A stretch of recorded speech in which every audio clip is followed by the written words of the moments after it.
we interrupt our program to bring you this important message. We are the bringers of death! Right, here we have the Death Knight build. It's a bruiser, magic user. Essentially, in the similar vein to the hammer, great axe, sword and board users, this is a sword and board magic user. You can swap out the Void Gauntlet for Ice Gauntlet or Fire Staff, depending on the situation. When you're tanking dungeons or anything PvE-wise, having the Ice Gauntlet or the Fire Staff, or even the Void Gauntlet is really, really nice for extra damage, CC, so on. But in PvP, Void Gauntlet all the way with the sword and board. Right, with the statistics, essentially the aim is to hit 250 in int, minimum of 50 in focus, a little higher is nicer, but 50 in focus, and you always, always, always want 150 in con. Now I have just made some new gear recently, so this has got to be changed. I've got to take 4 points out of the con because you only need 150, and I would put 9 points more into focus just to top it up, so I would probably take, say, 5 points from here, so it's like 2, 3, 5, just to make the focus 50, because you want an even split between the 75% on the int and the 25% on the focus for the Void Gauntlet, because the weapon scaling split between the attributes. Primarily it scales on int, then it goes to focus. So with the actual skills in the trees, sword and board skills, as you can see, you've got all defensive. I won't go through each one perfectly, but I will pick out on certain skills as to why they're useful and what they're going to be like. With the sword and board tree, this is our defensive bar. Essentially, you're using this purely to close the gap on ranged, to survive mass assault, and to yeet you from danger with certain skills like leap and strike. You can kill people with it. You've seen in some videos, some clips maybe, I do kill people with it. It does do damage, but it's never going to be the brain rocking, oh my god that hurt, but it will chop people down. With the play, this sleep and strike is your gap closer, is your get out of free jail card. It's the saver. It's also the doom speller for many ranged DPS, because they don't realize how quick that leap is. When you leap, it is like lightning, and if they haven't got the reflexes of a cat, you're going to nab them. And when you hit them with it fully upgraded, you will slow them. It stuns them as well. It's like, well, it doesn't stun them, it staggers them, it knocks them back, and it puts a slow on them. And it allows you, as soon as you land that, to shield bash them. With the shield bash, now I do have 1 point in here. 2 would be ideal, because you get the extra second increase, but you don't need this 1 point unless you're a tank. I do tank in dungeons, so the extra threat is great, but you could take this point out and then put that into high grip to make it so you lose less stamina when blocking ranged. But for me, it's not really needed, because I only block when I see them fire. 90% of the time I can block it. If I do get hit, it's not much. But yeah, you leap, you bash, and it sets up the combo ready for you to use your DPS bar. Defiant Stance is such a good skill for making you super tanky. It once you power it up, will basically reduce most of the damage and give you a 15% heal of your max health. Now, as you can see, with all the other perks like that, you can give yourself more physical armor. You're increasing your armor, and you think, well, that's really nice. But in the attributes, when you go into Constitution, at 100, your max health is increased by your physical armor. We're in heavy. Having those points increase our physical armor is better again, so you get more max health. And then on top of that, you're getting a heal for 15%. Looking at our DPS bar, the Void Gauntlet, because we're melee, because we're a bruiser, you want pretty much everything in this tree. Everything in this tree is Gucci. The Void Blade is your chopping mechanic. It gives you fortify, it gives you damage, it has a chance to crit, it has successful hits, will heal you. It's just awesome in a weapon. You have the perks to go with it, which will 10% damage when your mana is below 50%. By the time you've cast all of your spells, you are going to be close to below or very much below. So you will get that extra damage increase. You will, while you're above 50% health, gain extra crit chance. You will reduce all your cooldowns on critical hits. And even though we're in heavy, we don't have much crit chance, we do crit. You will, on critical hits, gain 15% of the damage and there's a heal. You will gain in power when casting all of these abilities within a certain range of the enemy. And because you are going to be casting all these abilities, because the play would be you leap and strike in, you shield bash them, you drop your oblivion, you petrify and scream, and then you cast your void blade. You are empowering the living daylights out of yourself On top of that, you're further empowering yourself with the Oblivion. And so you are just one hard-hitting, damage-dealing bruiser, just determined to rip their heads off. Skill-wise, you want to get these all powered up, because Oblivion, you do get the weaken on the enemy as well, and it gives stamina to everybody within the area. And the Petrifying Scream, it's such a good thing when you power it up. It gives you a root, it stuns, and it gives you Fortify. I mean, so much Fortify from this weapon is brilliant. I mean, there's a certain ceiling cap, but it's brilliant. So with the Petrifying Scream and that extra stun and snare, when you've rooted them with the scream, most people's initial reaction is, oh no, and they try and gap close away. They try and use their charge or their fletch or whatever, and they can't because they're rooted. And if you're rooted, you don't move. If I was doing a dueling build, I would take out Oblivion and I'd put Tether in. There's a perk you can put on armor for Tether, which is slowing Tether, and essentially when you power it up, you get a whole pile of magic back. You get the cooldown on abilities as you hit them, and you gain health if the target dies. It's a really nice skill in small group play, 2v2, 3v3, 5v5, or just 1v1s. Baleful Tether with that weapon perk of slowing them down is really strong. Because whilst Oblivion is great for wars, outpost rushes, team play on a bigger scale, it only gives you 20% in power and up to 15% weaken. Whereas Tether will give you a stacking bonus up to 20% maximum of weakening and in power. So you can weaken them from a lot more, by 5% more. So in those small group plays, this is much better, and it also slows them down with the weapon perk on a piece of armor, say. So again, this one I think is nicer for what could be, if they bring it out in the future, arena play. So 2v2, 3v3, 5v5. If you're a jeweler and just like dueling, then that is by far this over that. And then you got the Void Caller perk. The Void Caller perk is just more juiciness on top of an already juicy tree. The only skills I regret not being able to take would be the Refreshing Frailty. You don't need it because you every time, I can't remember which one it is, there's a perk here that, yeah, there you go, 10% cooldown reduction on all abilities on critical hits. You don't crit a huge amount, but you will be critting, and as you crit, you will reduce the timers on all of your abilities. This would make it go faster. It is nice to have, but it's not the end of the world. And the other skill you don't need on this tree is Efficient Harvest. When you drain your health to get magic back, it's few and far between that you actually do it. You will pot if need be, and if you don't pot, it's a case of a little bit of health is not going to be the killer. You can easily suck it. Which gives us the 2 points to put into this tree. This skill is not so good. I mean, it's either this or this. Fervent Thirst, which basically gives you magic back on light range attacks, or do more damage on heavy. If somebody does get away, a heavy attack might be the finishing blow if you can land it. So that's why I went for that one. But I mean, if you need Magicka or just want to keep top, that could be good if you're a light attack spammer as they're running away. But this is the key one, the Radiant Efficiency. It reduces, while you're above 50% Magicka, it reduces your costs by 25%. This alone will keep you fighting and being able to cast your abilities for at least 2 or 3 times during a fight before you need to pot or suck your life or whatever. It keeps you in the fight for longer, especially if you're in an OPR situation where you might be fighting 1 or 2 people, and then as you're just finishing them, you get jumped again by more and again by more, and it's just a constant way of keeping that Magicka whilst you're above it at a reduced level. So you'll always have a little bit more Magicka to play with before you need a pot or whatever. What food and buffs I use and armor. Here we go. You got the Void Bent. You don't need Void Bent. I have Void Bent. I'm a tank. But you can use the PvP gear. The aim is to get 3 pieces with crit resist. So if you're starting out, go for the faction-based gear. If you're established and you've got gear, Void Bent is nice. But you can get better gear that's just almost as good as Void Bent, but with probably more perks. And the perks on weapons and armor, bar the 2 I've got down here, which I'll show you in a moment, there are other perks like Empowering Leaping Strike is a good one. I would go for that one. That is quite a nice one to have. Accelerated Defiance Stance is quite good as well, if you can get that on something.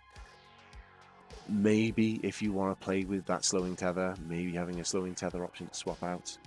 There is an Oblivion perk that can remove limited time buffs, basically like the Hatchet unkillable bit where they get 3 seconds of never dying. If you drop your Oblivion on that, it'll just remove it, and basically you can kill them instantly. kind of a situational thing. It's because usually your Oblivion's already on the ground, so by the time you get them low, you haven't got it ready to cast again. So it's kind of situational. You may get to use it, you may not. So it's But anyway, you want 3 pieces, crit resist. Ideally, if you can get 5 with crit resist, that'd be brilliant. But when you're making armor, you never get that. Nobody gets that lucky. The 2 perks you have to go for are Putrefying Scream. That essentially makes your Petrifying Scream reduce the target healing by 28%. That is huge. 28% reduction to heals for just screaming at them, and it can affect a group of people, is massive. Now, it used to be 50%, which was always silly and overpowered. I'm glad they reduced it. 28% feels right. You can still take down a healer, but a good healer will always survive. So it's in a good place at the moment. The other perk is the Voracious Blade. The Voracious Blade is what makes this brawler build work so well. With all the healing through the Void Gauntlets, the Voracious Blade, when you're below 50% health, will give you a 30% heal on every successful Void Blade hit. That, on top of all the other healing you get through the Void Blade, is just a magical thing. You see your health bar going up more than it goes down when you're fighting people. Great axe users who are so used to just left clicking are getting outdone by your left click spell. It's quite funny, and it's really good. But you do need to stack it with all the skills. So you need all the weapon perk, you need all the weapons perks. You need to have a decent balance of damage and healing. Obviously, more focus will give you more heals, but the more damage you do, you'll get more heals anyway through through the tree. And then with the Voracious Blade itself, you're getting more damage again, which is more heals. Add to that the gemstone in the actual Void Gauntlet, which is giving you 24% increased damage whilst you're below 30% health. Essentially meaning you're going to get bigger heals and bigger damage, and it's crazy. If you've got Arcana to 200, I strongly advise you make the Nothingness. The Nothingness is a great starting place to go for. It's got life stealing, it's got enchanted, so you're doing more juicy lump damage through the enchanted perk, and you're getting every hit be a little bit of a life stealing. It's just juicy heals all the way through the build. It's not a full healing, self-sustaining build, but it will give you enough with the damage it can do to easily heal and kill. The mortal siphoning is kind of negligible. It's not needed. Ideally, you would want lifestealing enchanted, and you would want plagued crits. Plagued crits. Oh my word. I've started making my own Void Gauntlets, and plagued crits is really nice. If you can get a plagued crit, lifestealing enchanted piece, that would be insane, because you can get the maximum healing debuff again on your Void Gauntlet through Putrefying Scream and the plague crits. Critical strikes against the target whilst they're below 50% health will inflict disease for 6 seconds, which will reduce their healing effectiveness by 24%. I'm assuming it'll be 25 at 600. That, on top of the Putrefying Scream, just means that you're back to the old school Void Gauntlet where nobody stood a chance, and it's really strong, really strong. I prefer this one though, because of the amount of people that I seem to have focus me. I like the heals, but this one is really powerful, and I just got to keep making more until I can get that lucky magical roll where I get either lifesteal or enchanted, or both with the plagued crits. Shield wise, the sword and board is just our defensive bar, so you're using the sword because when you on your sword and board bar, you'll get both the attributes from both weapons. But when you're off your sword and board bar, you only get the sword. So the sword stats are the only real important ones for the build, and that should always be to further increase your damage or your healing. So you're looking at int, focus, and focus. And yes, I am playing. Silly game. So anything that can give you that is brilliant. I've got Keen on this, which is even more juicy. Whilst we don't do a huge amount of damage, we do have perks in the sword and board tree that increase our crit chance by 10%. So having another 11% on top of that is quite nice. And when we hit with a leaping strike, it can do some nice damage, create that slow, and then you're furthermore just going for it with the Void Gauntlet. When we're using the shield, personally, I do like this shield. I do prefer the perks on the Rook's defense. And you can get this in a higher version on most servers, just from buying shields like it on the trader. But the reason why I use the other one more is because most shields currently in the game only give you a maximum of 15 constitution. Whether it's bugged or not, this 520 shield from the Winter Festival, is giving you 25 con. 10 free con, or in this case 11 for me, 11 free con, but 10 free con over the standard shield is just, I've got to use it. I've got to use it. Plus, there's the meta on the server I'm on currently is I spike frost mages, so having the frozen shield wall as well comes in quite handy. But you don't need to use this.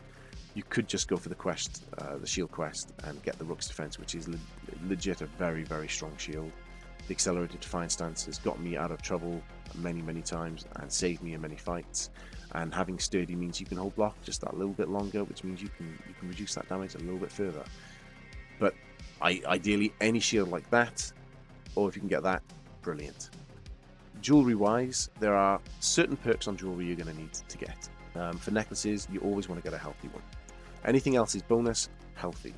Again, stats on it, as long as you're around about this ballpark of 150 con, 50 in the focus roughly, and 234, 236 sort of int. I say 236.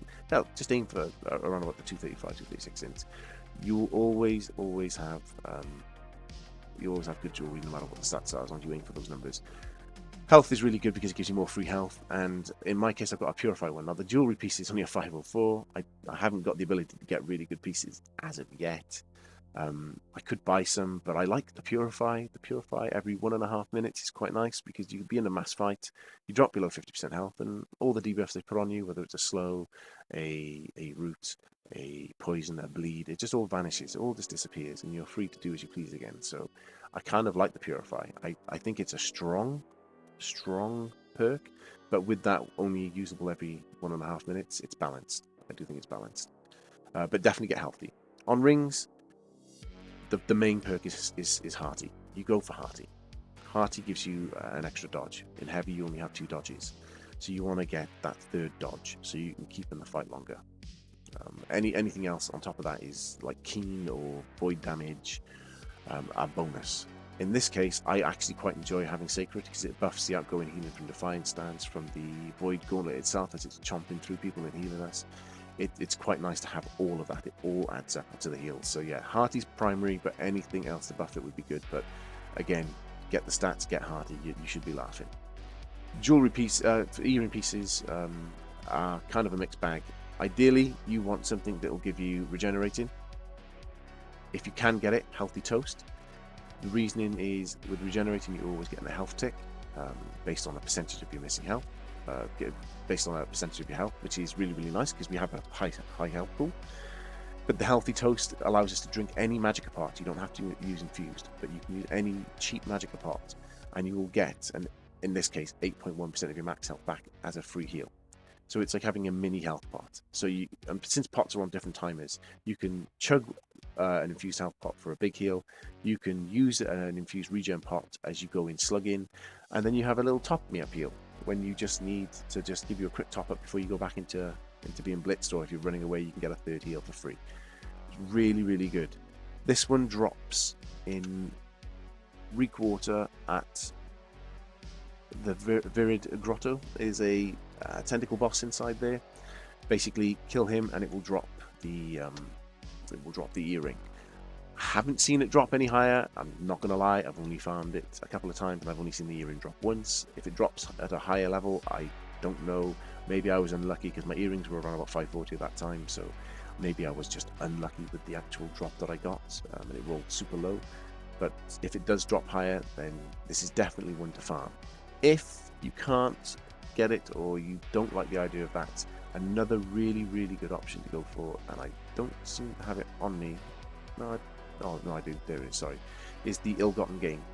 The Ill-Gotten Gain is flat out still really, really good even at endgame because it will save you on your pot use through the duplicating toast. It gives you health back and the cooldown refreshment on the actual pot use. 25% faster. It means you can just chug pots more in fighting. It does keep you alive. It really does. So I'm torn between these two. I've been using this one recently. I have missed this. I kind of think this one's better, but I'd have to change my stats again. But yeah, both really work, if I'm totally honest. But this one is really nice. I do like the Ill-Gotten Gain. If you could get those 2 perks on that regenerating healthy toast, but add in refreshing toast, I think you'd be onto a winner. But again, getting those lucky rolls on a jewelry craft. With regards to consumables and buffs, honing stones are always good. I mean, you don't have to use them in every fight. I have used them in some OPRs. In wars, they're more key because you need to have the extra damage in wars to just really put the pressure on. But it's as personal choice on those two. The food buffs are important with the build because we've got the 150 con that we need. The aim is to hit 250 int and at least over 50 on focus. So the best food to go for is the stuffed venison tenderloin. It gives you a chunk of int. It gives you a pile of focus. Your damage and your heals go up considerably, and you don't. It's just brilliant because you don't need to worry about the con. This one's still a good one if you wanted more focus with the heals. It'll still increase your damage, but yeah, it'll give you some con. This one I like. It's really cheap to make, really easy to make. All you got to do is just change your stats slightly. So take, say, 4 points out of con, which I've got to do anyway, and put into focus, and then take it like 5 points out and put that into focus as well. So you have the minimum of the 50 in focus. You'll be at 235 on the int, and then you can do that with the pork belly fried rice. You get 24 more con, which is nice because more con just makes you more tanky, and then that 16 int is enough to put you over the 250. You'll be at 251 at that point then, and then you're still getting all the perky points from the attribute tree, but you're just more tanky. And like I said, this is dirt cheap to make. This is just piggies. You just farm piggies, and you'll get the green mat that comes from the pigs in abundance, and it's just really easy, really cheap to make. The actual wombo combo, I'll show you. I'll do it fast, and then I will talk it through slower afterwards. But essentially, you see somebody. If it's a ranged person, block the range as they go, block the range, and then it's a case of leaping in, shield bash, bar swap, drop the oblivion, scream, sword, chop, dodge, chop, dodge, chop, and you keep going. And that's essentially it. If they stay in the purple circle, chop them up in the purple circle. That's more beneficial for you. But ideally, it is a simple case of chop, dodge, chop, dodge, and then away you go. In slow motion now, when you leap on somebody, that will apply a stagger and a slow. That stagger and slow will give you enough time to follow up with the shield bash. Now the shield bash will keep them stunned for 2 seconds. In that 2 second time, if they take damage, it breaks the stun. So they'll be able to freely move. Now they will be slowed, but they will be able to move. And if they move into a dodge, like anybody else would normally do, your next move as you bar swap into the screen would miss. So you need to be really quick. You don't scream straight away though. You drop the oblivion first. Now, as I just mentioned with the damage, oblivion does a tick. As oblivion ticks, it will break the stun. So you need to drop the oblivion and then go into the scream straight away. That will then increase the stun, but because you've stunned them on the oblivion tick. So basically they're rerouted and stunned again. Then you can bring up the sword and start chopping. And as soon as you chop them with the sword, you break that stun yourself. But most people's common go-to thing is, oh no, I'm in trouble, get away. And they use their gap closer to try and get away. But they're rooted because of the stun, and because they're rooted, they just end up wasting it on the spot, and then they've lost their gap closer. And then they have to spam all their stamina away, trying to dodge away from you. And as long as you do the little trick that I just showed there, of like light, dodge, light, dodge, light, dodge, you'll always keep up with them. It takes a little bit of getting used to, it takes a little practice. Leaping strike is not the easiest to aim 100% of the time. It is a very narrow hitbox on it, but it is a really good combo when you land it. Pretty much, if you just be aware of your surroundings, and yeah, hope you enjoy the build. If you have any questions, think something I may have forgotten, just leave a comment in the comment section, and I'll get back to you and try and answer you. I'll see if I can do a written guide as well in the description, just to help out. But pretty much that's the Death Knight build, guys. I hope you enjoy. Take care. Thank you very much. Bye.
That's all, folks.